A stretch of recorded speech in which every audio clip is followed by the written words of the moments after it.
and welcome to Honey Badger Radio.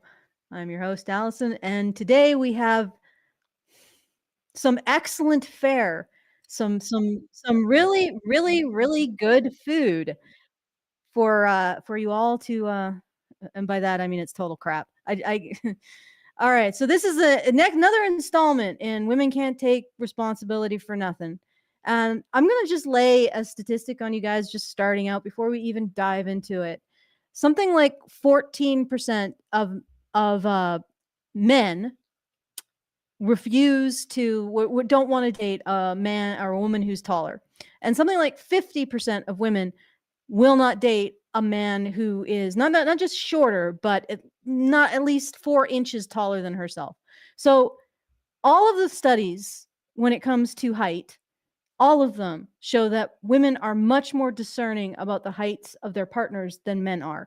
Right? So I just want you to hold that factoid in mind as we go through the first of 2 articles in which women can take no responsibility for themselves or their choices. And I want you to hold that factoid in mind because the first article is going to be about how the patriarchy is responsible for women wanting tall men. And by tall men, I mean not just taller than average, but taller than 6 foot, which is well above average and applies to only about, 10% of men? I think it might be 5%.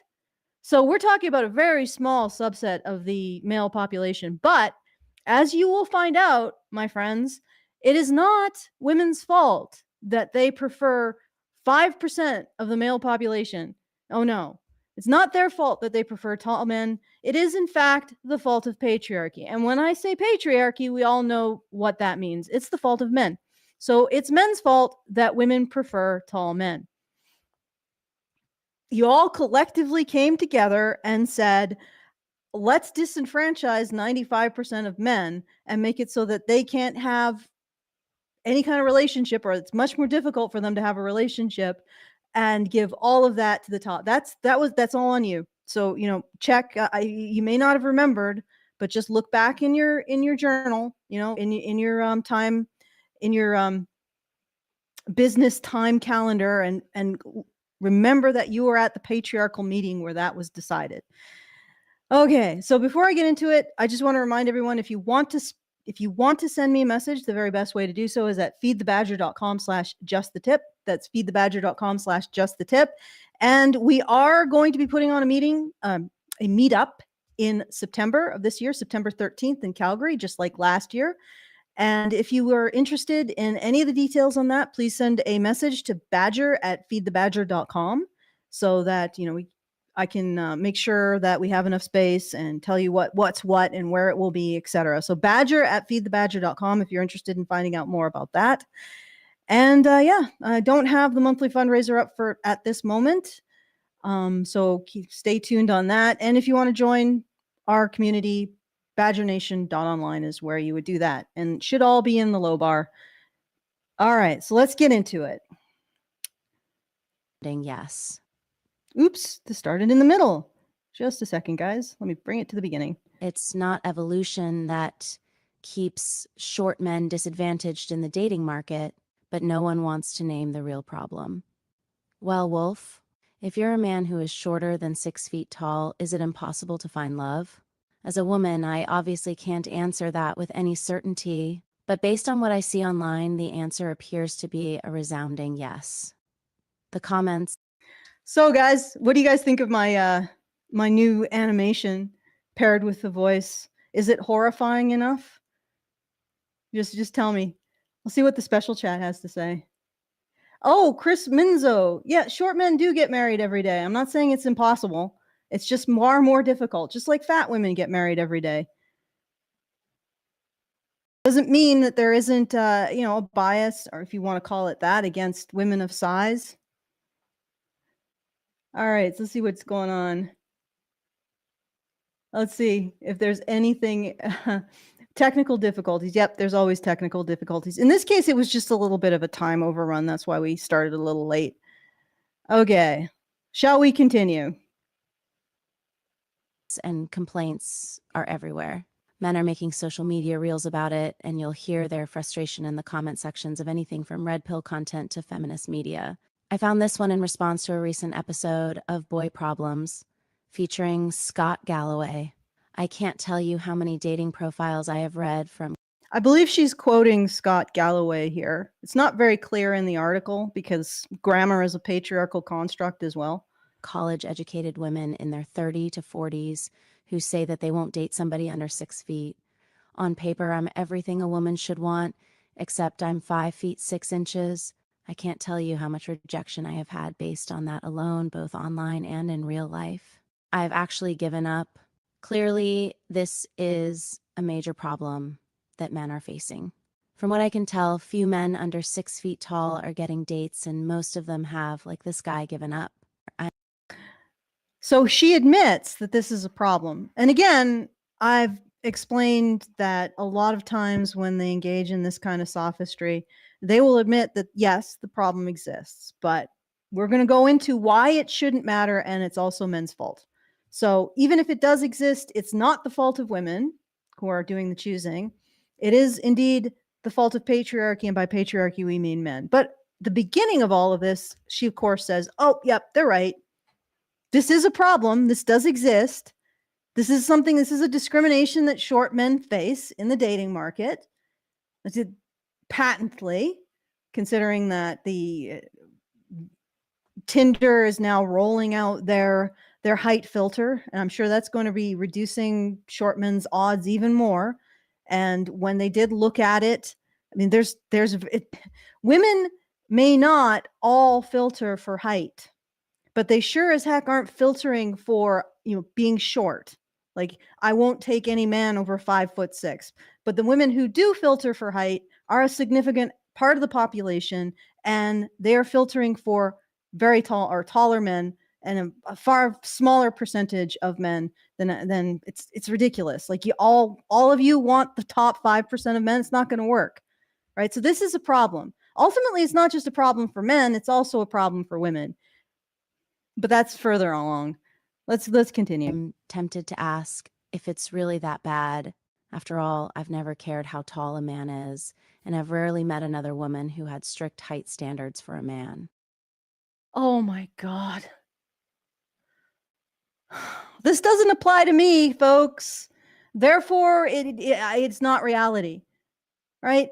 Like, and the men's experience, and this is one of the sort of insidious things that happens with this particular line of reasoning, because men are the oppressors, the oppressed always have more understanding of the experience of the oppressors than the reverse. So it's called standpoint theory. So women have more understanding of men's experience than men do, because men are oppressors in the feminist framework. So, and it's little insidious because that's in part what she's appealing to. She is a woman, therefore she understands the male experience more than men do. And in this case, because men are talking about women's desires, she's also saying that, because that doesn't show what she wants, or that isn't representative of what she wants, there isn't a problem, or she doesn't think she suspects there isn't a problem. Like, men are just making this up. They're just making it up, right? For what? Before I entertain this, could the women who think that men are making it up, that women want tall men, could you, or even the men who believe that, and that it's a problem, could you explain to me the motive for men to invent the idea that women mostly want tall men? What's the motive here? Why would short men do that? Well, why would short men go out of their way to be resentful over something that's not happening?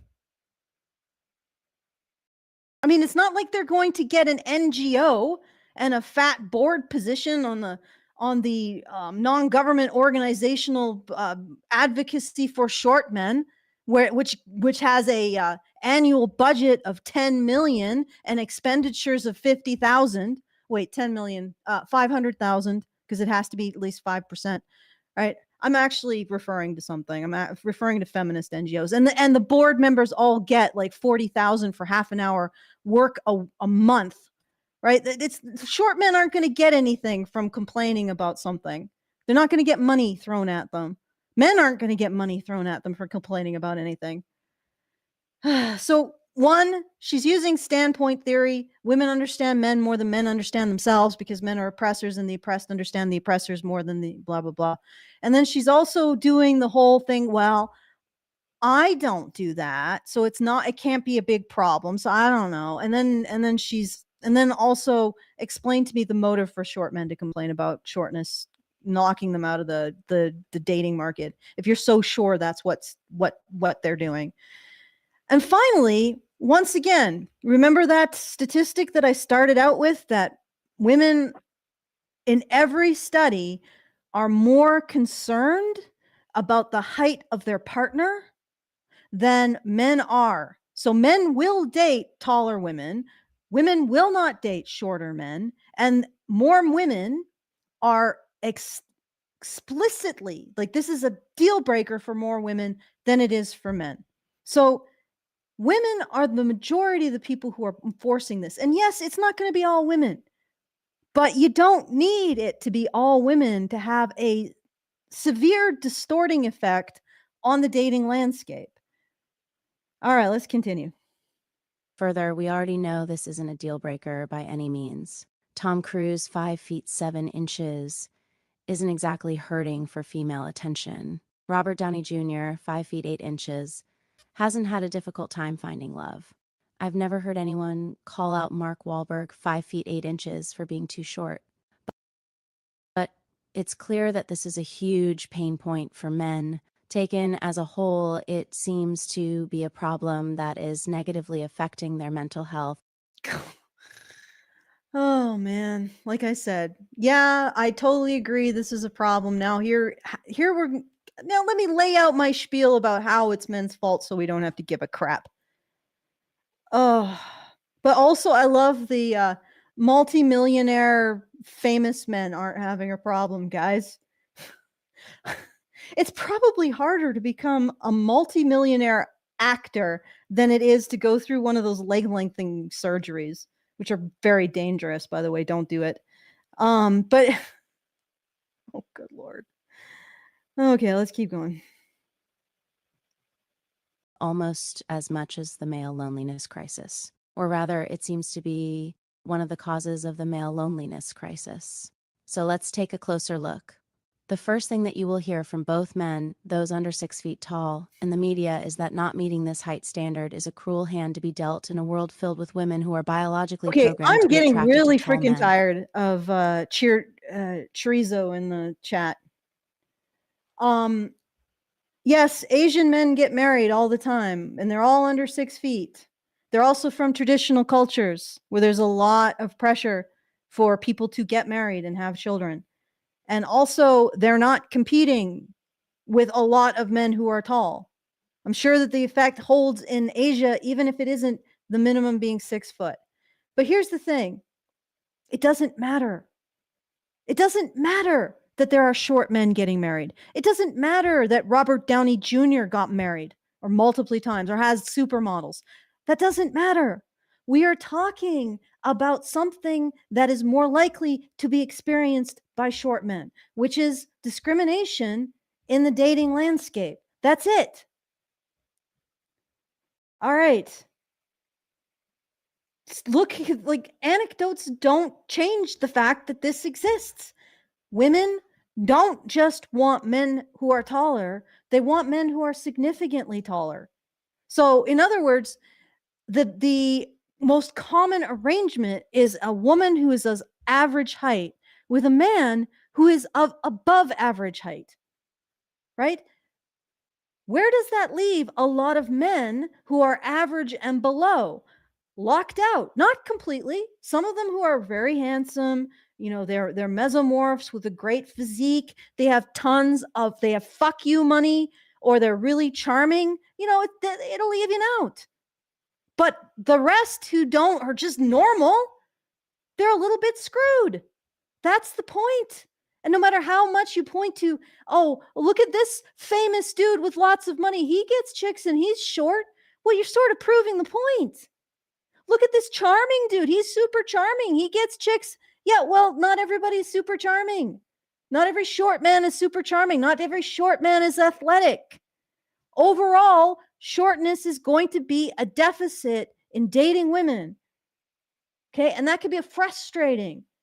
Can be really frustrating because this is actually sort of extremely deranged behavior on the part of women. I'm going to get into why as we go. Remind me of explaining why this is sort of deranged. First of all, can we tackle the term tall, please? What does that even mean? I'm sure the answer to that question would be, for a man, anyone over 6 feet. Anything less for a man is considered short. But did you know that the average American man is between 67 and 69 inches? Just in case. I just want to point something out. She is true. This is accurate. 6 foot is well above average. It's 3 inches above average. It doesn't seem like a lot, but in terms of population distributions, it ends up being like over 6 foot ends up being like 5% of the population, right? So she's right, but there's a subtle bit of ideological bullshit that she's also already threading through something that's factually correct. For men, anything under 6 foot is short. For men, she's saying that men are making the standard. You see what I'm saying? She's already started. She's already started making the excuses for women. You're as slow at doing math in your head as I am. That's between 5 feet 7 inches and 5 feet 9 inches. So if that's the average, I can't see any justification in calling everything below 6 feet on a man short. These descriptors, remember, are made up, much like pretty and ugly. They are words that don't mean anything outside the cultural context in which they exist. But let's get back to the point. The alleged evolutionary advantage tall men have when it comes to attracting sexual partners.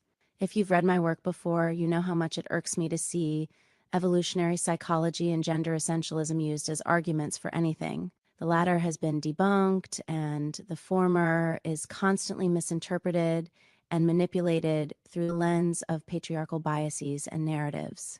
In early human days, were taller men actually at an advantage? I think this must be AI. In early human days. You mean history? Better able. Yes. The answer, okay. Let me just let her elaborate on her point. Were taller men actually at an advantage? Better able to protect their mate and children? Better able to bring them food? First of all, there's no evolutionary advantage to a man being over 6 feet tall.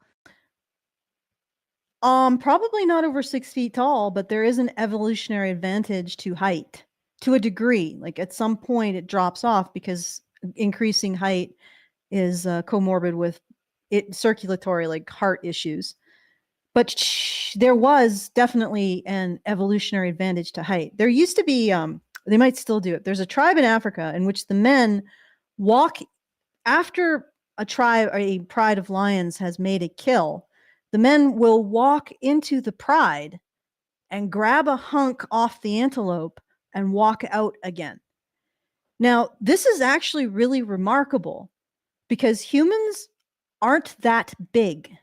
I mean, I guess we technically qualify as a megafauna, especially some of us in the modern era, but we aren't actually that big. We're more of a medium-sized mammal, and yet we are able to perform astounding feats of intimidation. Now, why is that?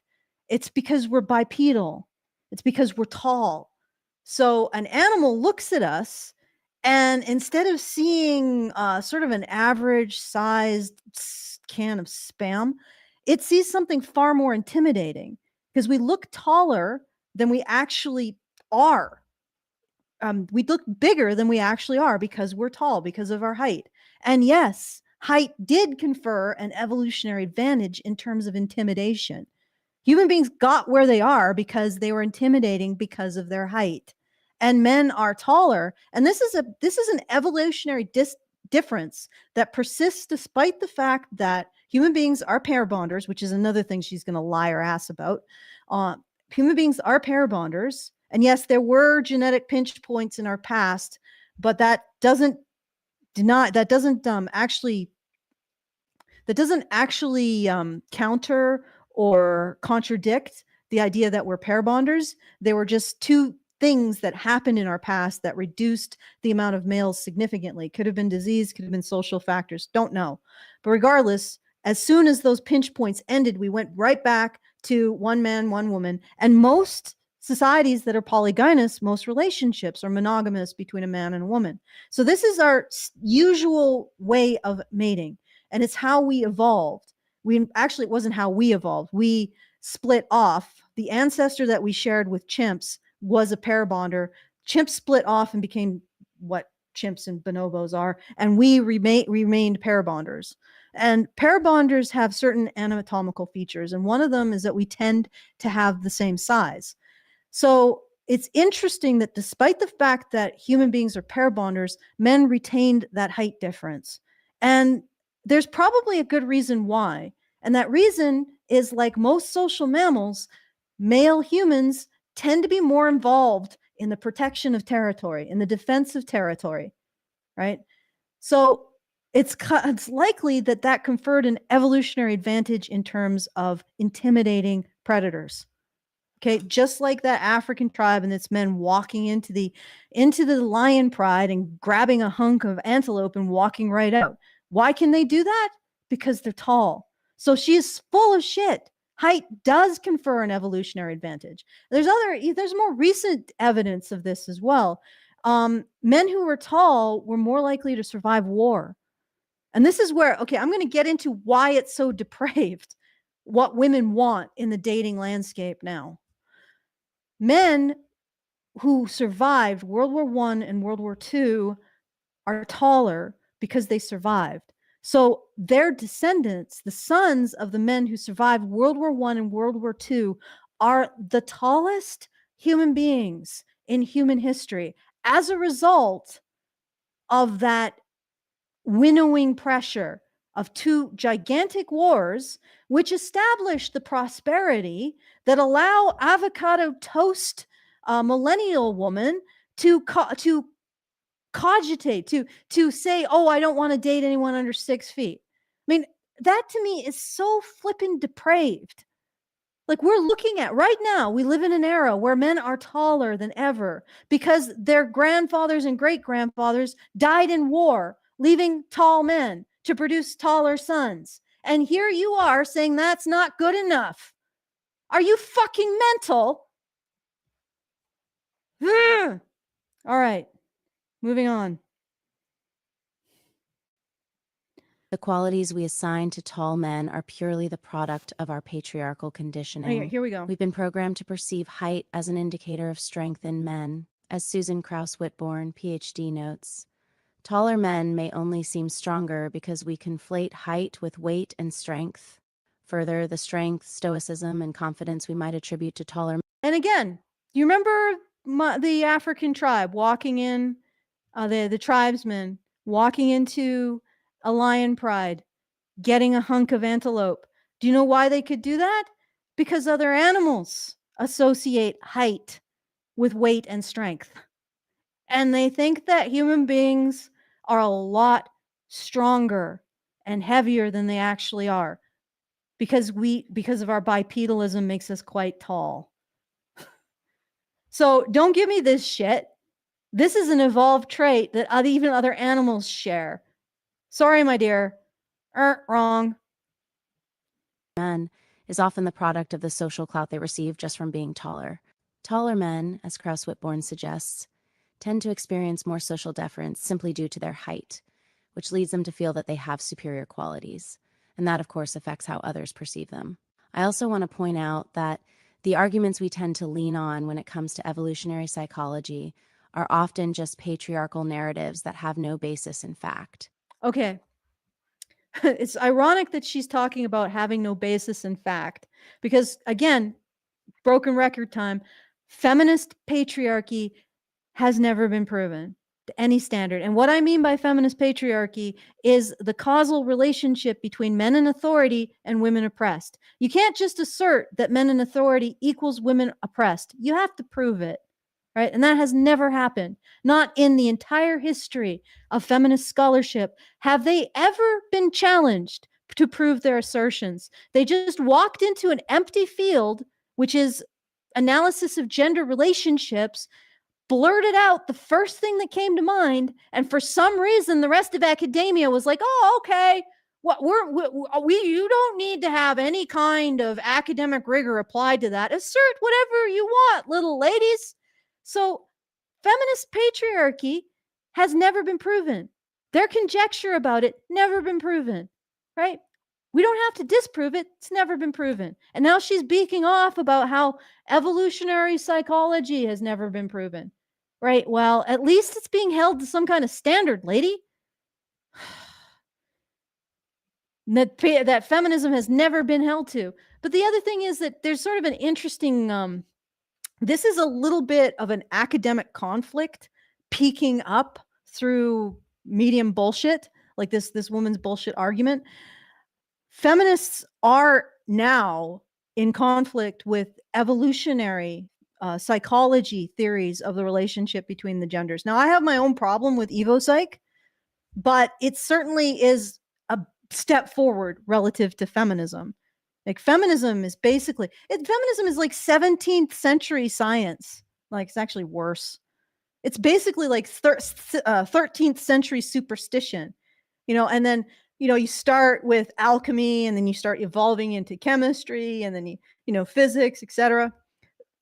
With feminism, it's still at not even alchemy. It's like pre-alchemy. It's like, I don't know, associative witchcraft. It is so primitive and so unproven. And then we have evopsych sort of honing in on the feminist territory. That's why she's calling evopsych out, because evopsych isn't respecting where everywhere feminism pissed, and to prove that it was their territory. Evopsych sort of honing in there. But there is a conflict now between these two potential explanations for how men and women relate. We tend to project modern day social structures and behaviors onto the past. And because that's how we live now, we assume that's what was happening back then. For instance, we love to argue that women are attracted to big, tall, muscular, confident men because our most primitive early human instincts would tell us he could bring meat back to the cave.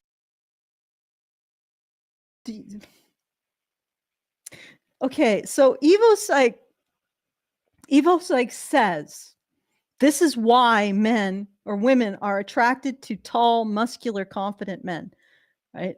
And she's saying, oh, that's bullshit. That explanation is bullshit. Does that thus mean that women are not attracted to tall, muscular, confident men? Lady, go look at all of the covers for romantasy that are being pumped out constantly for a romance novel, and then say this nonsense. That he would be able to protect his mate and children. The problem with that is simple. Early humans didn't live that way. They weren't monogamous, for one thing. Yes, they were. Early humans, the earlier back you go, the more likely it is that they were monogamous. Our nearest common ancestor with chimps was monogamous. So we didn't even evolve that trait. We inherited it. It was chimpanzees that evolved away from that. So this is bullshit. This is absolute bullshit. Oh, her eyebrows are doing something a little weird. That's bizarre. Okay, let me just go 1 second. Men didn't. Oh no. Oh, I can't fix it. But anyway, this is not something that's controversial in anthropology, that humans are pair bonders. Okay, this is one of the problems I have with evopsych, because it doesn't seem to recognize that. Maybe it needs a little bit more cross-pollination with anthropology. So she's full of shit. Like, no. And the further back you go, the more likely that human beings were pair bonders. It's probably civilization that allowed for other forms of pervasive, like forms of like adultery and all this kind of stuff. And the reason why I say that is, think about it. When you're at survivor's razor edge, and human beings are a species that requires a significant amount of alloparenting for children to survive. What that means is you don't just need a mother's resources, you need a father's resources, you probably need an extended family's resources. In that case, if you have promiscuous mating, all of the children are going to die. Right? You can't, that kind of social structure doesn't support the kind of investment that's required for a human child to grow up. So, likely in the past, because it was simple survival, it wasn't just social customs that kept people together. It was, if your mate dies, you probably die, and your kids probably die, right?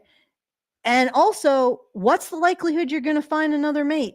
Pretty minimal. So all of these other stuff, these problems of modernity probably started to happen once we had population densities more than, like, I don't know, 12 per 100 square miles or something. I don't know how I'm just like, once we started to live in close proximity, because before then, how many potential partners would you meet in a year when you were a hunter gatherer? Well, not many. And also, if you don't have a partner and you're a woman and you get pregnant, your kid's probably going to die. So that selects for strong pair bonds, that selects for a lot of investment. And the further back you go, it's more likely that that's the case rather than less. Pair with one woman and impregnate her over and over, pledging himself to the protection of her and his offspring. Nuclear families are a recent patriarchal invention. Before No, that, we lived in larger tribes, had multiple sexual partners, and children were raised by a larger family group.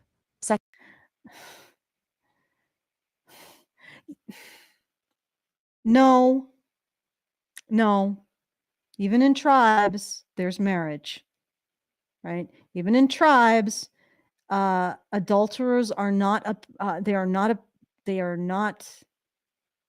they are not people who are praised and liked, right? So this is like, I swear to God, Sex at Dawn destroyed the good conversation around human sexuality, because no, this is not the way humans are. Okay, we are not like chimps. We are not like bonobos.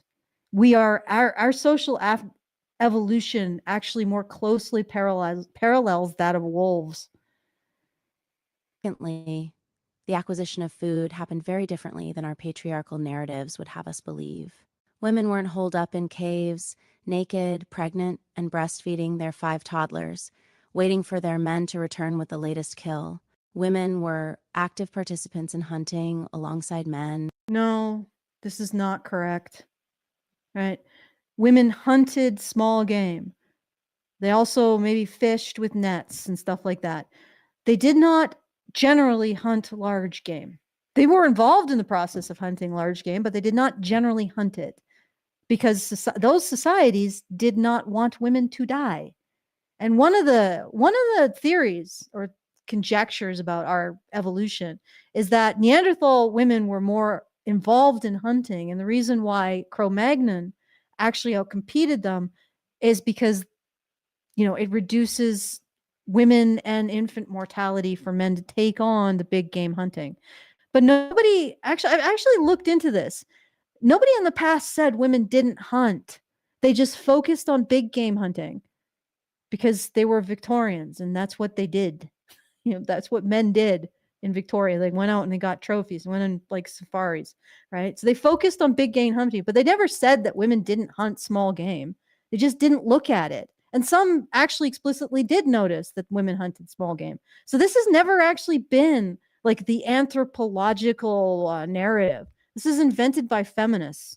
So it's bullshit. And then you add more bullshit onto it because, again, men hunted the big game and women hunted smaller game, which is really interesting because that parallels what wolves generally do as well. There were no divisions of labor along gender lines the way we have today. Again, that's a patriarchal social structure at play that didn't exist in early human society. So all these claims about a man's height being an indicator of evolutionary superiority are absolutely. Well, not evolutionary superiority. Like you're engaging in scope creep, my friend. But and again, like if I'm not even sure why it's such a big deal that evolution is seen as a reason why women liked taller men. Like, again, we have this persistent height difference when being pair bonders would suggest that a reduction, like most pair bonding animals are close in size, and yet we have this persistent height difference and persistent difference in anatomy. Like, and there has to be a reason for it. And the reason could easily be intimidation factors related to territory defense. I mean, you can't get away from that. So, and what she's saying doesn't get away from that. Absolutely bogus. Evolution wouldn't have favored tall men for doing things early human men did not actually do. Speaking of tall things, can we discuss the elephant in the room? Let's look a little closer at the concept of social conditioning. As I've said, there's no compelling evidence to support the assertion that most women prefer men over 6 feet tall because of. Yes, there is. Now, yes, prefer, settled with, maybe not. But yes, there is compelling evidence, you absolute tool. All of the studies indicate that women prefer taller partners, and it's a stronger preference than men preferring shorter partners. And in fact, the ideal relationship in these, as discovered by these studies, is a average woman with a slightly higher, taller than average man. That still is going to disenfranchise men who are average or shorter, lady. Like, if the average woman wants a man who's taller than average, there's going to be a mismatch there. It's ultimately that's gonna end up with a lot of resentment and lost opportunities. So she's absolutely full of shit. In fact, I will show you. This is one of the many. Okay, I'm going to share this tab right here. Assortative mate preferences for height across short-term and long-term relationship context and cross-cultural status. And positive assortative preferences for height were observed across sexes and samples. However, the strength of these height preferences varied with relationship context for men and not for women. Taller men preferred relatively shorter women for short term. Okay, so this is the summary. This might not be the best one to look at, but if you look into the literature review, that you will find that most of the studies find, or at least I actually, it might be all, find that women have a stronger preference for a taller man than a woman does for a shorter woman. These studies offer converging evidence for a male taller norm among young heterosexual Western adults. Women generally indicate preferences for men taller than themselves, whereas men indicate preferences for relatively shorter women. Men's preferences for women's heights have consistently been shown to be weaker, less consistent, less robust than women's preferences for men's height.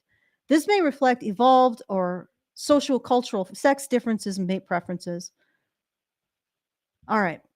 So yeah, right here. This is what I'm talking about. This is the literature. This is basically the literature review section. So this is starting to be a very cited finding. Look at this. Look at, and you need to see in the brackets how many things are there. Here, I'll highlight that. Okay. This is pretty robust. It's a well-supported finding. Right? So yes, women prefer taller men. Here, I'll move this over for those of you who are looking at this on the shorts. Women prefer taller men than men prefer shorter women. So if anyone's driving this, it's women's preferences. But let's listen to more of what this individual has to say for why this is happening. It is happening. Like, what this isn't just, a bunch of disgruntled short men making something up on the internet. We find this in studies. But let's find out more about why she thinks we find this.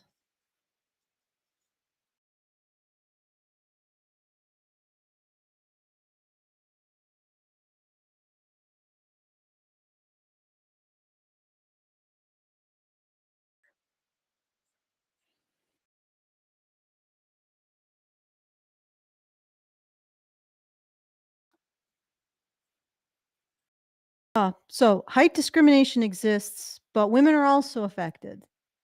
Not that much, but they are. Are you playing So the we video, can't Alison? Oh, I am. Yeah, but you're not sharing that tab. Sorry about this. So that's why I was silent. Okay. Compelling evidence to support the assertion that most women prefer men over 6 feet tall because of the imagined evolutionary advantages taller men have. There's both little data and little And she's also being very mealy-mouthed. She's rules lawyering this. She's saying women prefer men over 6 feet tall, right? Women prefer taller men. 6 feet has just become some kind of filtering mechanism when everything is reduced down to a number on a website. logic behind this. So, if most women prefer taller men, what might be driving this preference? First of all, in a culture with strict beauty and gender standards, being short is a disadvantage to people of any gender. Height discrimination is very real, and not just in romance, but in the workplace as well. And though women experience it too, short men are more likely to be at the receiving end of this cultural bias. Why? Why does this happen? There are a lot of factors at play, more than I can cover here. But I want to point out one in particular that seems to have been entirely ignored in men's despair over how their height might be disadvantaging them. God damn. Here we go. Here's the money shot, guys. So short men are despairing over being disadvantaged in romantic relationships because of their height. We have studies to show this is the case. She even acknowledges it is, right? But, women are also affected. In the dating market, So now she's going to talk about the real reason, guys. Are you braced? being tall is one of the standards of masculinity as defined by the patriarchy. There you go. There's the money shot. Being tall is one of the standards of masculinity as defined by the patriarchy. And who's responsible for the patriarchy? Men. In fact, most of the things we claim women find attractive because of evolutionary psychology, including six-pack abs, are simply more of these standards of masculinity. Systems of oppression. Okay, so what women find attractive, the fact that women find tall, muscular, confident men attractive is because patriarchy made them done do it. Right? Okay. So heightism is patriarchyism. So stop complaining, guys, and fix it. Now, how do you fix it? I guess become feminists. And then when you become a feminist, women will suddenly stop wanting taller men. The mechanism? Shut up and give her money. Are simply more of these standards of masculinity. Systems of oppression don't want you to know they're oppressing you, so they'll make up stories that blame something or someone else for their dirty deeds. Systems of oppression don't want you to know that they're oppressing them. Therefore, they'll make up stories blaming someone else.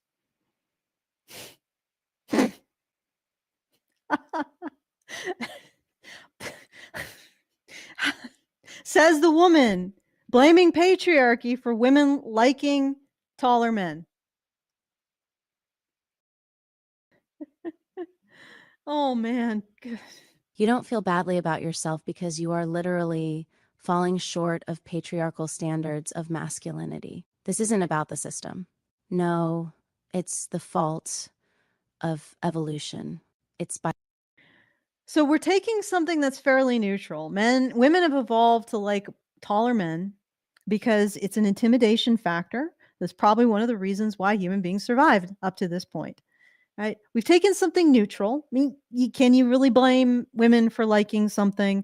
I mean, to a degree, it becomes a fetish, right? Can you really blame women for liking something that's an evolved trait that helped us survive in the past? No, not really. It's just something we have to deal with. And maybe we can start having a conversation about how tall is reasonable. Because what women want now is not reasonable. But no, we're going to take it and we're going to make it to men to blame for it. Because biology. It's women. And speaking of women, I'm sure many might be tempted to respond by calling out women for acting as willing tools of the patriarchy, happy to disenfranchise men by refusing to date anyone who doesn't meet those standards of masculinity. But let's think that through. I don't I don't think we're going to be about to. I don't think we're about to engage in any kind of thinking, anything that resembles thinking. So don't blame women for this standard that women hold and apply to men. Blame patriarchy. And don't blame women for upholding patriarchal standards. I see that she doesn't say don't blame men. Like she's very quick to say we shouldn't blame women for upholding these patriarchal standards, even though they're the ones that are enforcing them, the only ones that are enforcing them on men. Because I'm pretty sure we don't have like Joey Swoles going out and pounding on short men for daring to talk to a woman. Like I've never seen that. But whatever. She's not quick to say don't blame men for the fact that women prefer tall men. But she's very quick to say don't blame women for upholding the patriarchal standard that men be tall. I believe most people realize what's happening in these situations. If men understood that they were participating in their own oppression by buying into all this, we wouldn't be having this conversation. How did that happen? How did that happen? We go from women enforcing a standard on men that they be a ridiculously tall, 6 feet is ridiculously tall for the average woman. They enforce this standard on men. And then suddenly we can't blame women for being oppressed by patriarchy into wanting taller men. I got to listen to this again. Just it's so astounding. If men understood that they were participating in their own oppression by buying into all this, we wouldn't be having this conversation in the first place.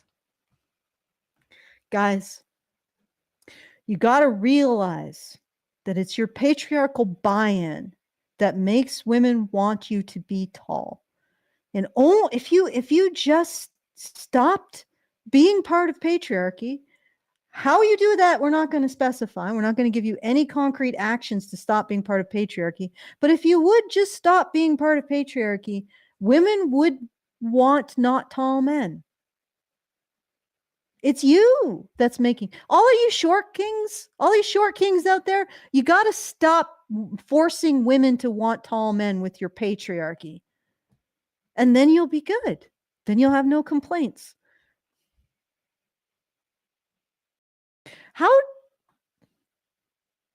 How does this exist in the realm of being considered conscious thought?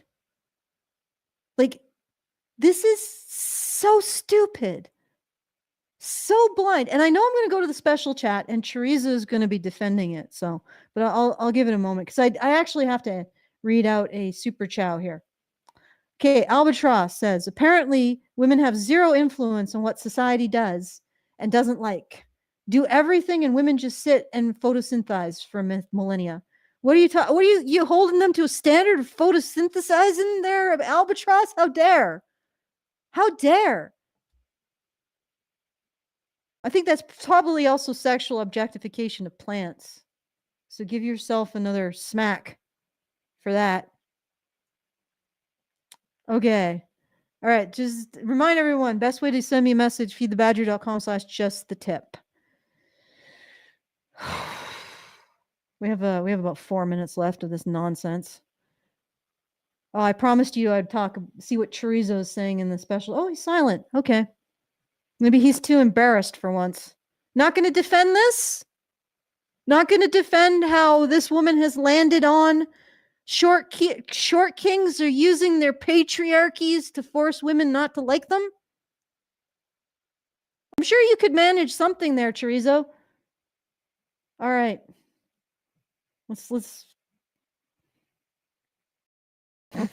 Let's deplete my life energy further. And women are no different. They are subconsciously acting out their social conditioning, seeking out men who reflect the masculine qualities they are supposed to be attracted to. Please read that last sentence again. Okay.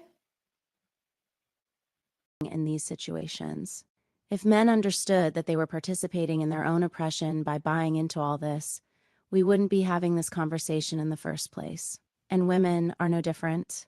They are subconsciously acting out their social conditioning, seeking out men who reflect the masculine qualities they are supposed to be attracted to. Please read that last sentence again. You see, I am not convinced that women who are seeking traditional standards of masculinity in a partner are doing so out of a desire to reinforce those gender standards, either.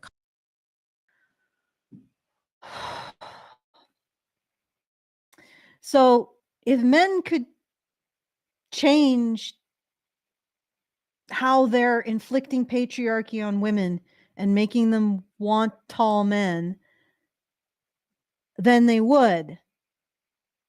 But men are ultimately responsible for this because women can't possibly be responsible for this.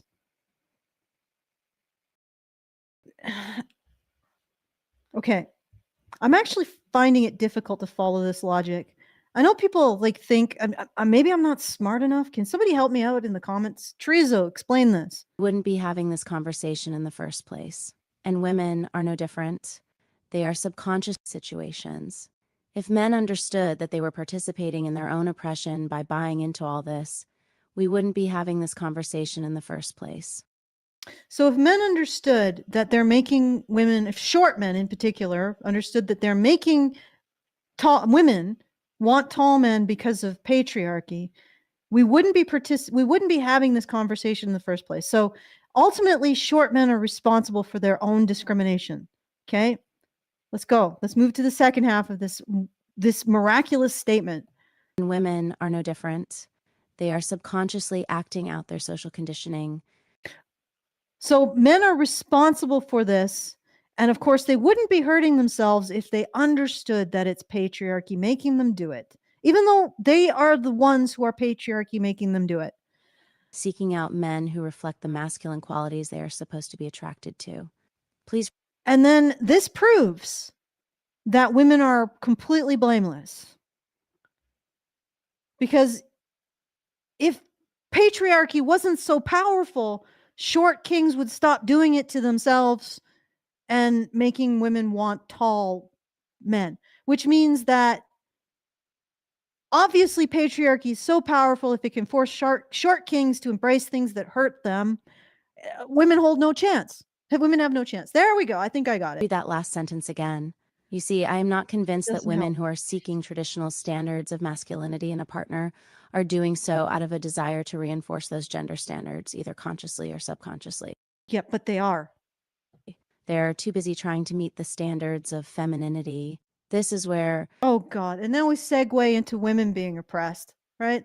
Okay, but the women are applying these standards. They're the ones rejecting the men. They're the ones with the power in this instance.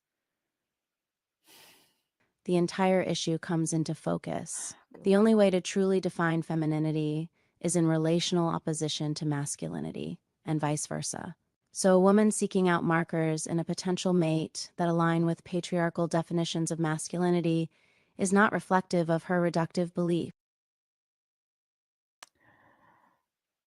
Oh, Chorizo has piped up in the smaller chat. Okay, well, Chris Manzono, remember to explain why it's bad women prefer taller men. Because it's patriarchy. We've just had that explained. Please keep your line consistent, friend. All right, let's go. About men and masculinity, but rather her attempt to meet the standards of femininity by acquiring a partner who is traditionally masculine. This began to crystallize for me the few times I met women who actually did have a requirement that they would only date men over 6 feet tall.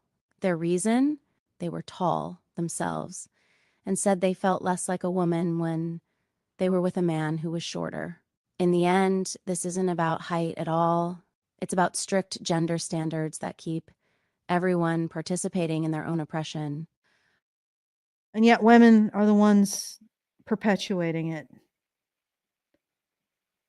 And she can't admit that, and she wants women to be victims. She then goes into some.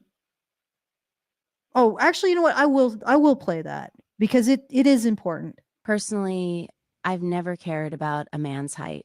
I've dated men significantly shorter and men significantly taller.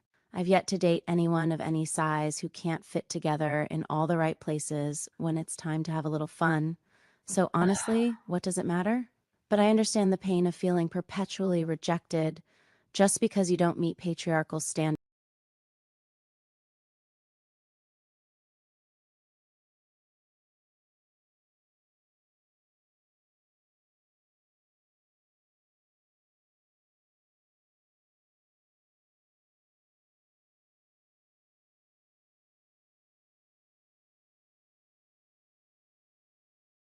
Here.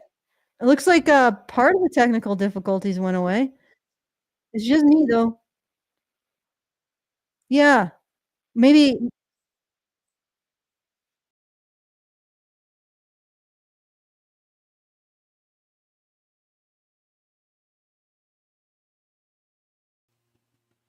All right, there we go.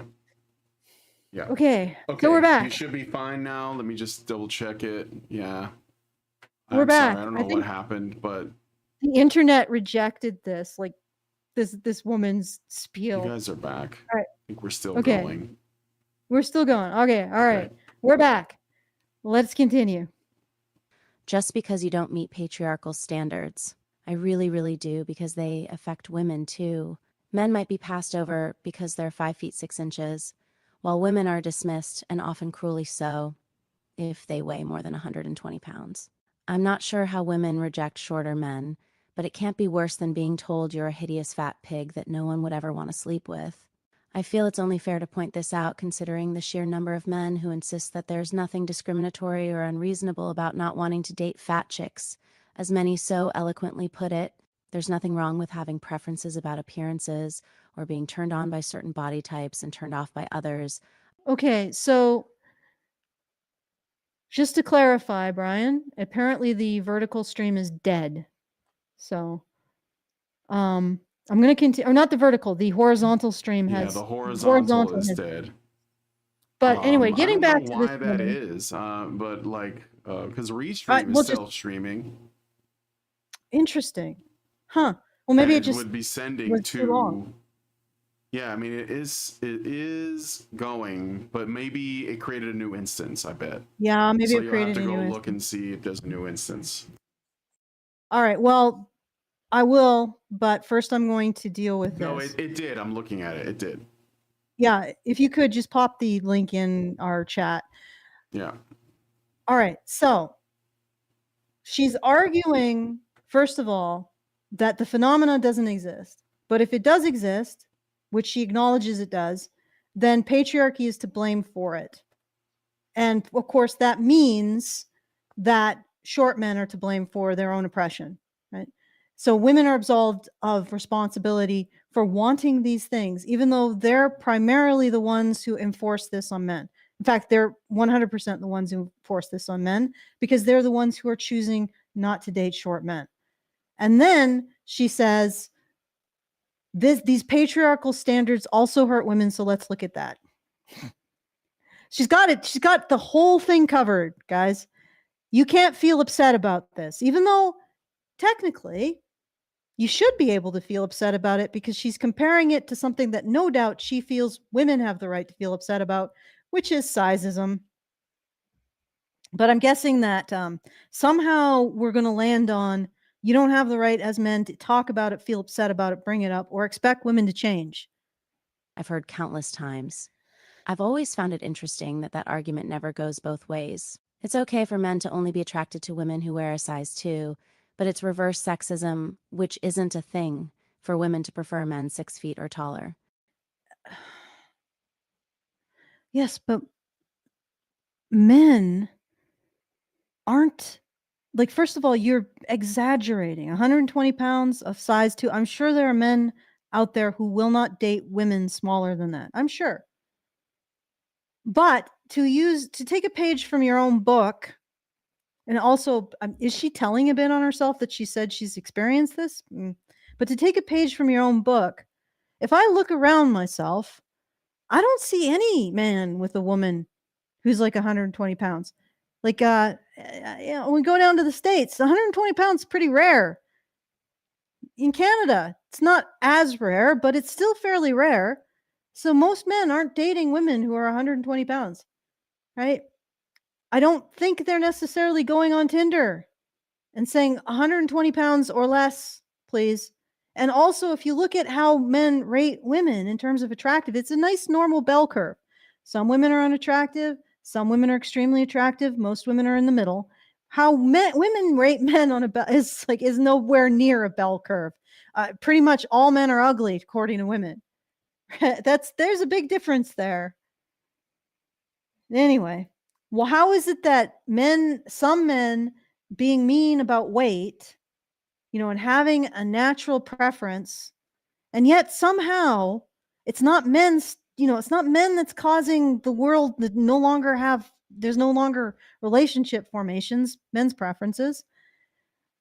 But that means that no, we can't ever talk about this. And then the other thing is that weight is something that can change.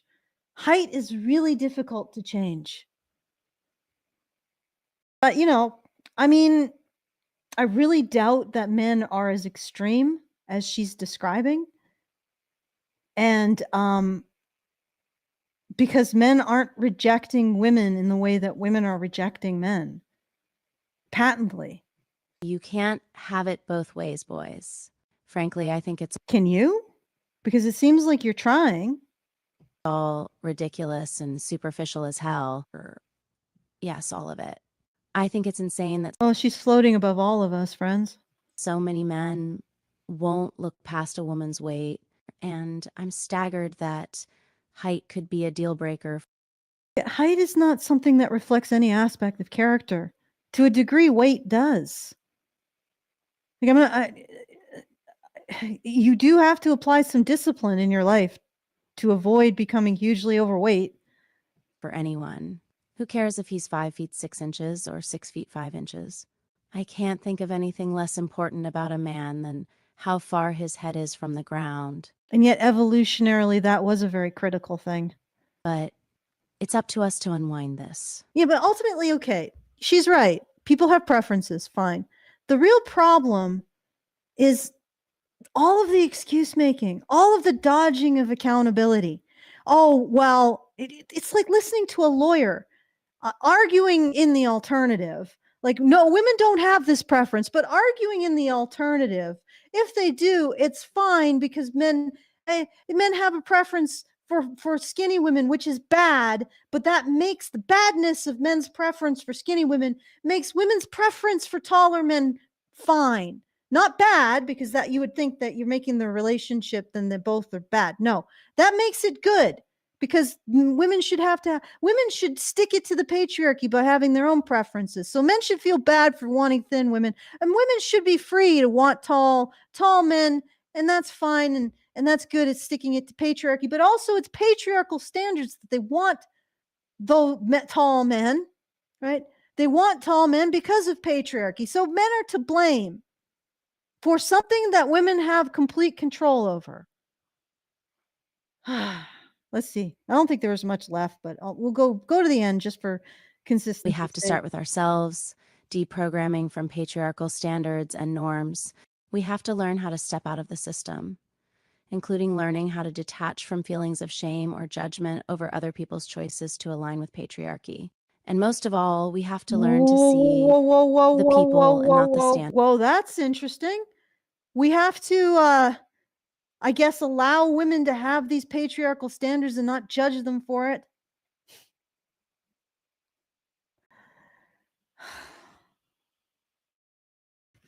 Oh, good Lord.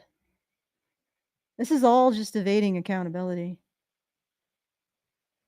All right, we're almost done. Then we'll go to the next one, which is an astounding one, but it's shorter. We must stretch our definitions of what it means for someone to be masculine or feminine, and what qualities and features are actually attractive to us. Up until now, patriarchy has been driving this bus. It's time to take that wheel. Ease up on the list of standards. Okay, so how? Date the woman with the abundant thighs. Date the man who's 2 inches shorter. Considering how unhappy and worthless patriarchal standards make us feel, why wouldn't we want to break free? Okay, and that's the end. Patriarchy's to blame, yo. Even though it's women doing the rejecting. Oh, good Lord. And honestly, when it appeared that men had apparently too strict standards for women. I remember all of the movements that challenged that and shamed men for being lookist, ageist, fat phobic, transphobic, whatever. All of the movements that shame men for all of that. But when it comes to something that affects men, the most important thing is that we blame men for it. We don't shame the women who support the so-called patriarchal standards, and we blame men again. And also, women are not accountable. And this is the most frustrating thing. Okay. So we just continue on. And somehow, without actually challenging it, things change. This is such nebulous bullshit. Like, I want actionables. If you're going to propose there's this great evil, how do we kill it? Do we throw a ring into a volcano? Do we lay siege to a castle? Do we build something? Do we destroy something? Do we write something? Like, what are the actions? And there's never specified. What is so we're going to change all this by doing fucking nothing, except don't shame the women who like tall men. Just let them enjoy their patriarchal standards without shame. Oh, great grief. All right, so let me take a look at the special chat and see what you guys are saying. Guy Jackson, I wonder if women not being attracted to men is also patriarchy. What I've noticed reading these things is that patriarchy is always what it needs to be to excuse whatever women want or are doing in the moment, including abusing men, sexually assaulting men, and rejecting short men. I mean, it's a multi-use tool if you think about it. All right, I'm gonna move this over to the other one before I forget, and we have another period of complete silence. And before I start it up, feedthebadger.com/justthetip. Send me a tip and whatever comment you want to send. It's the best way to do it. Please do that. It's been really quiet, guys. Yeah, if you're interested in a meetup in Calgary, send something to Badger at feedthebadger.com. Sorry, I can't remember things. My brain doesn't work that way. All right. So actually, you know what? I'm going to share this one because I think you guys would get a kick out of it. This is some random stuff from my bag of random stuff. All right. So this is from Why Women Get L's, and it's apparently in a non-green green text. So take that with a grain of salt. So this is a woman, right? And she is making a confession. Yes, I know I will be insulted for this, and I hate myself too. Here is my story. Be me, 5'2" feminine. 4 months ago, land a new boyfriend. Nice, charming, more than decent job. Suddenly, when speaking with a couple of besties of mine, the topic of male height showed up. Feminine, your new boyfriend is so nice. Too bad he's a little short, 5'10". Both their boyfriends are well above 6'2". Initially, I don't give a fuck about that stuff. But week after week, by hanging around together, I start noticing that my man is indeed much shorter than my friends. They tower over him, and my besties look very proud of that. Start having weird dreams of either my boyfriend becoming suddenly taller or stalking taller men. Then starting ironically losing sexual desire to him, especially as long as he's standing still. Then starting some mental breakdown when in heels because I have the impression our heights are too similar. I know it's fucking pathetic and normie woman tier for caring this much about height imbalance, but knowing it doesn't stop the normie side of my brain to care. How do I fix my new little obsession? So I thought you guys would get a kick out of that. Of course, my answer is to get rid of your friends. What a fucking bunch of passive aggressive relationship sabotage right there. If it's true, and that might not be true, but it's how women sabotage relationships, sabotage their friends' relationships. And honestly, if this person is really real, or if anybody out there is having the same problem, focus on the reason why you chose your partner. Right? Don't focus on what they have. Focus on what you have. Okay, let's start this next one. This is another doozy, by the way, and it sort of segues well into focus on what you have with your partner because it's doing the exact opposite. Why many women cheat not to leave but to stay. There you go, guys. I'm gonna let that sink in. Just let it percolate through the percolation pores of the earth into the folds of your brain. Maybe we should listen to it again. Good grief. Did you hear that, Brian? Yes, of course. Whatever it takes to Why- excuse whatever. Yeah. Why many women cheat not to leave but to stay. Okay, so this piece, and it's from Psychology Today. The last one is from a Medium article. It was, it was fairly liked, as these kinds of Medium articles are. This one is from Psychology Today. Many women who cheat aren't looking to leave. In fact, they're cheating to stay. By Alicia M. Walker, PhD, published Psychology Today. The basics. The challenges of infidelity. Take our relationship satisfaction test. Find counseling near me. Key points. Some women cheat not to leave their marriages but to stay when sex conversations stall and needs go unmet. Research shows women's desire fades in long-term. Okay. So just so you know, Brian, it's not switching again. I'm guessing it's because of the Oh yeah, technical hold on. difficulty. Yeah, I think it just restarted the advanced scene switcher. I gotta like turn that back on. Okay. That's Hold on a fine. second. That should be good. Go ahead and try it. All right, I'll give that a go. Ooh, ooh, ooh. Relationships, but sparks back to life with novelty. Many see affairs as an infidelity workaround, a last resort to stay in their marriage when all else fails. Infidelity is almost always framed as a betrayal, a dagger to the heart of a marriage. But what if, for some women, cheating is actually the thing keeping their marriage together? Okay. Okay. Psychology Today, everyone. Boy. The one of the premier outlets for understanding the self. And this is what we're getting from it. No harm can come from this. Oh my God. And notice once again, they're trying to have it both ways. Okay. They are blaming the man because the man is, something is wrong in the relationship. And, that means code for the man is to blame. Right.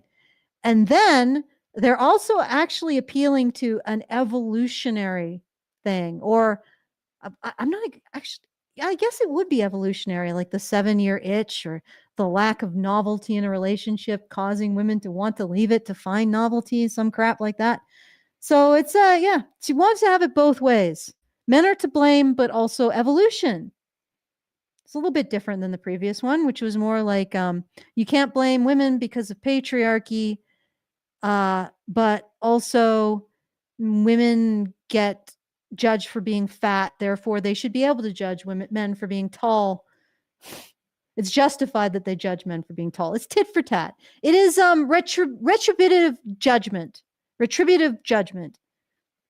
My research on women who cheat flips the script on everything we assume about affairs. But let's be clear, this is not an endorsement of infidelity. Cheating is a messy, imperfect solution, a desperate workaround. These women aren't celebrating their affairs. They are making the best of a bad situation, often landing in sexless marriages where conversations about their needs had gone nowhere. The women I interviewed weren't Okay, so we're setting up the men are to blame angle, of course. Individual men are to blame, right? looking for a way out. They loved their spouses, valued their families, and had no interest in blowing up their lives. But they were trapped, feeling frustrated, unfulfilled, and out of options. No interest in blowing up their lives. And everything is them, them. Right?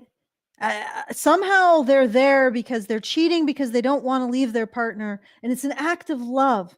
And yet all of their considerations are selfish. Wouldn't it be nice to have the benefits of fidelity, but also the excitement of infidelity? How can you deny women that?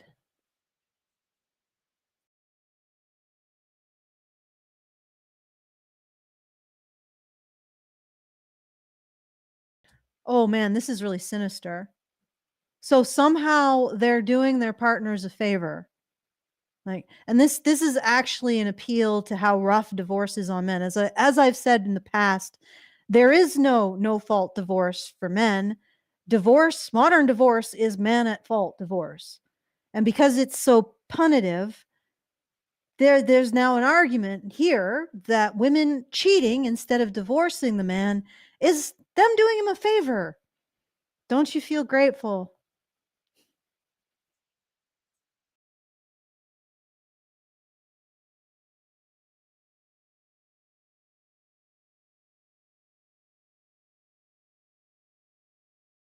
Okay, so what's no, this should be sharing. It Your doesn't seem to be video, showing. your video stopped sharing. I don't know what happened there. What the It's heck? still, you gotta like change your thing again. Okay, this is completely beyond. All right, so let me go just back. do the, yeah, share it over again. I'll grab the links when you're ready. I'm watching. Yeah, was Okay. there some empty air? Should I go back? No, I don't know how long it's been going on. I'm sorry. Yeah, Looking I'll at the restart it. chat. That's fine. Yeah. Yeah, they don't hear any. No, they can't hear You that. don't hear it. No, because it's not being shared. I don't know why. Like I see it there and I hear it. Let me just drop the link in again and see if that does it. I just dropped the link in again. So. What the heck? Because it's probably a Video Ninja thing, eh? Maybe. Let me just hold on a second. I gotta turn this off. Sorry, guys, this is pretty benighted. I'm guessing that it's an element of it is just moving over to the new system. Okay, so feedthebadger.com/justthetip to send us messages. Chorizo says accountability is kryptonite to men. All right, accountability so for what? Apparently, this is not being shared, even though I can see it here. So unshare it and then share it again. Stop sharing it and share it again. It might be a Video Ninja thing. Because I have like my system is mostly figured out. I just made some gains. Yeah, this might work. Let me just. Are you sharing the audio and everything like you're supposed to? Yep, and everything should be shared. Like the same way and all that? Okay. Yep. All right, let's just do it again. Wait. Don't do it yet. Oh, sorry. It's not. Okay. It's not being. I'm gonna look at special chat. Yeah, it's not being shared. Usually the sign of that is that like I don't know why, but I mean it's not showing up in the stream. Video Ninja? Yeah, it's so like completely remove it. Remember, you got to put it in the right browser because like this doesn't play nice with other browsers. And yeah, just like close it out completely and then bring it back up. Okay. I'm gonna have to reopen the file. Yep. Yeah, okay, just do it. Just do it over.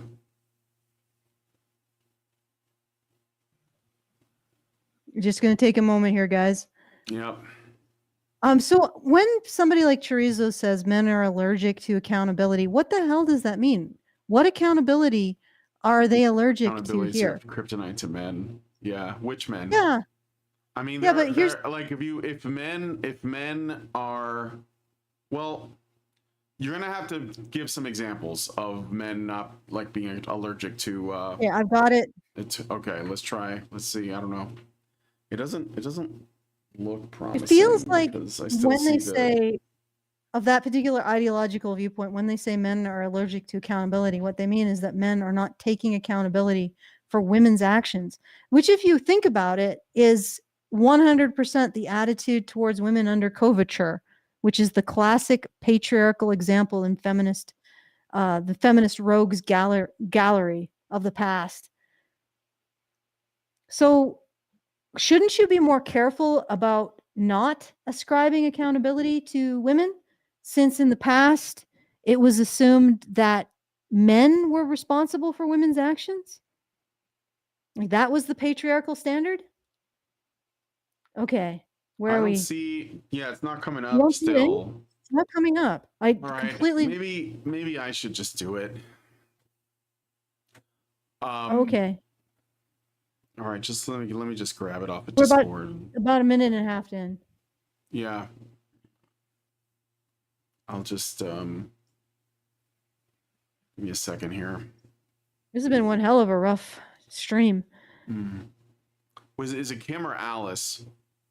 It's I think it's Alice. Let me just I actually don't know at this point. It's the dark-haired one. It's the Kim. dark-skinned Yeah. one. All right, let me just All right. share this.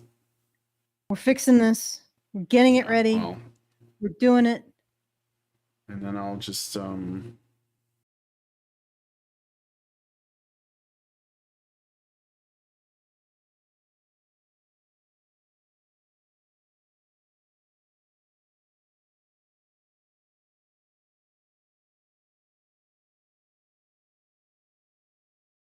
We must end all at right, that there it goes. egregious. So what I'll do is I'll just play the video, and then when you decide you want to talk, you said you're a minute and a half in, and it's just a 7 minute long. But they were trapped. Okay, so you guys should be able to hear just go this from now. there. Okay, I'm just gonna play the video, and when you start talking, I'll pause it. Gotcha. Feeling frustrated, unfulfilled, and out of options. Rather than torching their marriages, they found a workaround. They avoided a messy, heartbreaking divorce by engaging in a carefully managed, highly strategic affair to meet their needs without losing what they valued most. I call it the infidelity workaround, because for them, that's exactly what it was, a way to stay. Why monogamy feels impossible for some women. We like to think of monogamy as the gold standard, the default setting for fulfilling relationships. But for many women, it slowly suffocates their sexual desire, or leaves them in marriages where sex disappears altogether, whether they want it to or not. The assumption has always been that men have the higher sex drive, but research tells a different story. Studies show that in long-term relationships, it is women's sexual desire that tanks the hardest, but not because their libidos are naturally lower. Familiarity, routine. All right. So is it because their partners are subpar and not fulfilling their needs, or just because for whatever reason, and I suppose this excuses them actually acting upon it, women get bored easier? Women aren't actually faithful. They start to get bored and want something different, right? So which is it? Like, because the real issue here is again, well, I mean, I guess it could be both. But if it is women just getting bored, is that fair to men to have to accommodate that? Because this is what the argument is. All right, let's keep going. The mental load of managing a household and shifting dynamics all squeeze the air out of their sexual desire. Sometimes women end up in sexless marriages they never signed up for. They want change, but despite their efforts, nothing shifts. So after years of rejection or unmet needs, they start looking for alternatives. At the same time, I cannot imagine the article arguing the reverse. Can you, Brian? In Psychology Today? Due to the pressures of provision, men lose interest in their partners and have to find something else to, and the women should feel grateful because the men haven't decided to implode their relationship instead. Take half the women's money and the kids. Okay. Interesting. All right, let's keep going. research shows that while their desire for a long-term partner dwindles, women often experience a surge in sexual interest when something new enters the picture. So, it's not that they lose interest in sex. It's that their current situation isn't lighting their fire. And sometimes resentment and the sheer exhaustion of carrying the mental and emotional load of a household smothers that flame entirely. And so, they start looking for alternatives. But let's be clear. Stop. This So now women have an excuse. Well, but how do you know that it's not just some kind of thing that women do, that they just lose interest in their partner more for no fault of their partner? They get bored easier in the relationship. But now it's because of the emotional load. boy, they're going to be putting a hell of a lot of emotional load on their male partner by cheating, don't you think? Or he's going to have to allow this? Or is this is not part of the emotional load? Everything that women put on men to tolerate, it's not considered within the emotional load. Only things that women want to do but shouldn't have to, and they don't actually really have to because nobody's asking them to do it. That's part of the emotional load. So convenient. Let's keep going. It wasn't about romance. They weren't daydreaming about falling in love with some starry-eyed Romeo. No one was writing love letters or whispering sweet nothings. They weren't looking for connection. They were looking for climaxes, not validation, not butterflies, not someone to gaze into their eyes and tell them they were beautiful, just orgasms. Full stop. They weren't searching for Prince Charming. They already had one at home. What they needed was someone to meet a Hey, specific, wait a unmet. second. So this Prince Charming, you're now trying to say, oh, they love their husband so much. They loved him so much they had to cheat so they wouldn't have to leave him. All right, but you originally said that they're cheating because he's not fulfilling their needs. He's like they're doing more than their fair share of housework and emotional labor. The relationship is sexless. So now what? Now it's Prince Charming? It just everything, every single sentence does not serve the needs of logic or reason or actual argumentation. It only serves justifying the action in the next 5 seconds. Such sophistry. Okay. All right, let's keep going. Need. Nothing more, nothing less. And they weren't naive either. As one woman put it, look, this guy gives me orgasms, but he's not even in the same league as my husband. If my husband didn't have Ed, these guys wouldn't stand a chance. It's erectile Cheating to stay in a difficulty. marriage? For these women, an affair wasn't about replacing their spouse. It was about filling a gap. They had tried to communicate their needs, but No nothing pun intended. changed. Rather than stewing in frustration or resentment, they found This is Prince Charming, is it? This making you stew in for resentment and not listening to your needs. Okay. Continue, Brian. that an affair allowed them to meet their needs elsewhere, easing tension at home and helping them stay in their marriages. Instead of growing distant or bitter, they felt more patient, engaged, and even affectionate in their day-to-day lives. They weren't looking for the one. They were looking for Mr. Now and Then. Love? Feelings? Emotional entanglements? Absolutely not. The pragmatism of women's infidelity. I found that these women designed their affairs with military precision, strict rules, clear boundaries, and zero risk of anyone catching feelings. But let's talk Really? about another practice. So even the husband? This is sick.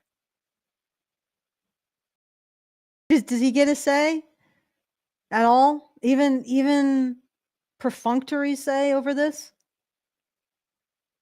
Nobody's gonna catch feelings, guys. I guess what these women intend is what is going to happen in reality. The guys that they're having sex with, the women have arranged it so that to make sure that these guys don't catch feelings. Or does she mean that the woman isn't going to catch feelings? Because that's all that matters. All right, let's keep going. Practical move these women made, not putting all their eggs in one basket. Many women maintained multiple affair partners at once. Not because they were greedy, but because they'd already learned from marriage that relying on just one man for everything was a risky bet. So, they kept a roster or herd of partners to ensure they always had options. One woman put it best, "Why would I expect one affair partner to meet all my needs when my husband couldn't?" It was a backup system, not a romance. They weren't juggling relationships, they were managing logistics. Are we setting ourselves up for failure?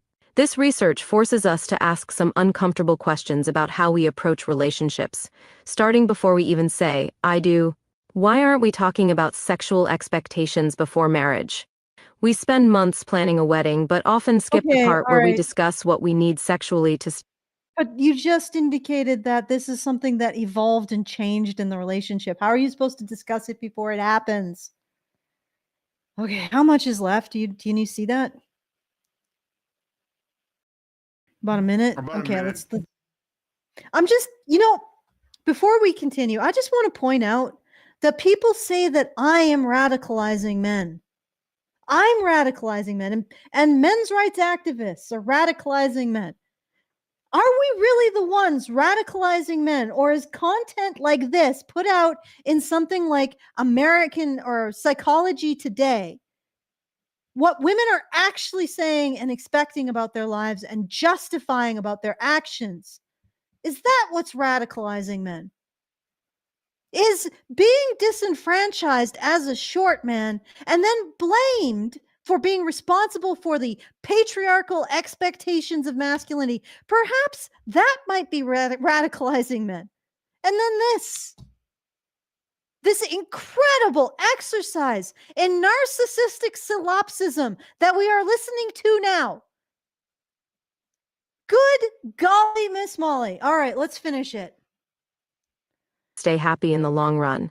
Why do we assume desire stays the same over time? We expect everything else in marriage to evolve. Why not our sexual needs and expectations? Why is just talk to your partner treated as a fix-all? Many of these women did communicate their needs. The problem wasn't silence. It was being unheard. That what happens when one partner wants sex and the other doesn't? We rarely ask what realistic options exist when sexual needs go unmet in long-term relationships. Maybe women's sexuality is a whole lot more complex and pragmatic than we've been led to believe. These women weren't looking to betray their husbands. They were God looking for a damn, way to this is stay. written by AI. I think, or the woman excessively leaned on AI for writing this because it's just repeating shit. All right, but then again, come to think of it, that doesn't make it much difference than the usual feminist drivel that we've read over the years, does it? Good Lord, I hope it's over quick. Come on, let's finish it. But when years of unmet needs and unheard conversations pile up, they ask themselves, what realistic choices are left? And they found no real answers. Instead of treating every episode of infidelity as a scandal or moral failing, maybe we should be asking a different question. How can marriages evolve to actually meet both partners' needs before one or the other partner starts looking outside of it to meet their needs? Okay, I think that's the end. And Chirizo is saying, sadly, most wives are unheard. Well, go let your wife have sex with a tall, muscular, confident man, Chirizo, and stop hanging around this channel. Go get yourself a cuck chair. Like, most wives are unheard. But the thing is that it tries to have it multiple ways. It finds that women are more likely to get bored in a relationship, which is why they want to sow their oats afield. And then it also says, but it's the men who are doing it to them. Oh, good grief. Most wives feel unheard in a relationship. I don't think that's true. Right? I remember a while back I found a study that men actually understand their wives better than their wives understand their husbands. And then, of course, when there's conflict, men feel more stress, most likely because they are more responsible for the relationship outcome, or maybe they feel more responsible, or they're expected to take more responsibility for any kind of conflict in the relationship. They're going to be expected to change. And Chorizo says, because men ignore their wives' needs or desires. Okay, Chorizo, do you want your wife to cheat on you? Is that the bargain you're making? Okay?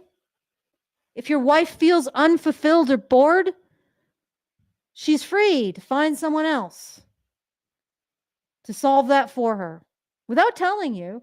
And of course, that doesn't violate their precious informed consent, feminist precious informed consent on the part of the partner being cheated on. Okay. Ugh. All right. So here's another little bit from my little grab bag. This doesn't require sound. Oh, right. It might not work. I just thought I would throw it out there. Apparently, in France, They are now arresting people for masculinism, which is seeing that, or at least they're starting to regard masculinism as a form of terrorism, which is feeling that men are superior to women. Well, men are certainly held to a superior standard of accountability. That's for sure. Here, I can try sharing this. Maybe it'll work this time. Did it work? Brian? All right. Well, I'll just read it out to you. I'm not sure. Yes, Whenever. yeah, I think it will. Let me just grab it and drop it in. Okay, the thing. great. Hold on. Okay. All right. So this is from Disclosed TV. Just in, French anti-terrorism task force targets incels for promoting masculinism and advocating for outmoded gender roles. So that's in essence men being protectors and providers, and women being protected and provided for, which is really interesting because I think there's a whole group of people who will judge men very harshly for not protecting and providing for their women. But if men turn around and say, hey, that's a man's role, I guess they're a terrorist now. You know, this world is just hell-bent on fucking itself. All right. Okay, so you guys, can you guys see this? Oh, it's a little bit small. Let me expand it. There we go. Should France's incel threat be treated like terrorism? Amid reports of an increase of masculinism, a belief in the supremacy of men, and the advocacy of outmoded gender roles among young men, it is the first time that French anti-terror authorities have launched an investigation into someone for activities linked to the involuntary celibate movement. It's not a movement. It's just men who can't get laid. Oh, maybe we need to teach the incels that it's a patriarchal construct that they're ultimately responsible for. Therefore, they should just be happy for being disenfranchised. Okay. Well, there you go, folks. What can I say? All right. So, thank you for joining us. If you enjoyed this, actually, let me just double check and make sure we don't have any super chows in the hopes that you guys sent one. Nope. And I haven't seen any more super chats or on either channel. So thank you for joining us. I hope this was educational. Apparently, patriarchal standards. And it's interesting, just to put an aside for that, it's interesting how women are predominantly the ones who are enforcing the height thing. Like it's them that are far more interested in a tall partner than men are interested in a short partner. So they're predominantly the ones enforcing this. But somehow, despite it being something that women are enforcing predominantly, it's patriarchy. Even though women could stop it at any point, it's men's fault. And this happens a lot, I've noticed. But anyway, I want to put that out. And also, apparently, it's men's fault if women cheat. Well, who saw that? You know, I'm sure nobody on this channel is surprised by that. So, yeah. Is there anything women are responsible for? Hey, Chorizo, tell me something that women are responsible for. Right? Chris Minzo, tell me one thing that women are responsible for, in this entire world. And tell me how that isn't identical to how the Victorians blamed men, the husband, for his wife's actions. Okay, that was a traditional gender role. In fact, it's one of the most traditional gender roles to just blame men for women's actions, like women have no any sort of individual drive or sense of self or decision-making capability. Okay. All right. So thank you for your kind attention. Like, share, subscribe, hit the bell for notifications, put a comment, tell me what you think. If you enjoyed this content, sorry again for the technical difficulties. Thank you for sticking with them. And have a very good evening. Did I miss anything, Brian? No, that's fine. Okay. Men's rights activists are machines, dude. Okay? They are literal machines. They are talking point machines. They are impossible to fucking deal with, especially if you have like a couple dudes who have good memory on top of that too. holy shit, you're fucked.